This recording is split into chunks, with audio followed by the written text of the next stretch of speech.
I'm Elias, and I'm here because I've been following blockchain for a while, and I think it's a huge opportunity, especially in finance, to disintermediate centralized institutions and make things a little more equal.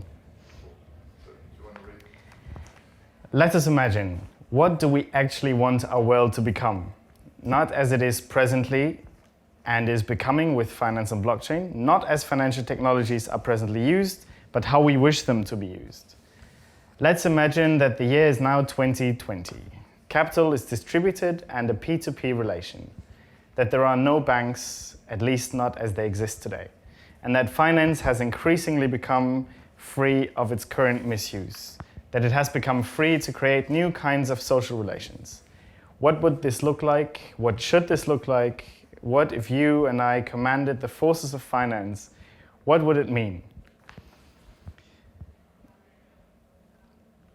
I think the interesting part of this is that, first of all, in the run-up to blockchain being adopted universally, there are many pockets in the world where people don't have access to any financial infrastructure at all. And financial infrastructure, it can be super important and super valuable. Think insurance, think even just current accounts, remittance, transfers.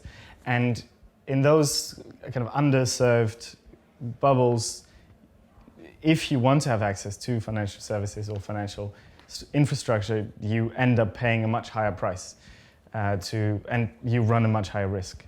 So I think the most interesting part of this in a kind of global scheme is that you end up with an infrastructure that enables the communities and the groups that are currently underserved by institutions because it's not profitable to be served and to get access to even complex financial infrastructures and complex insurance schemes and whatever is needed without actually relying on any intermediaries, without relying on without being susceptible to corruption. So I think if it's about what could this look like and what should this look like, it's really being a public infrastructure. It's blockchain technology has the opportunity, there's the potential for non-reversible public infrastructure to exist. And whether that's DAOs or whether that's actually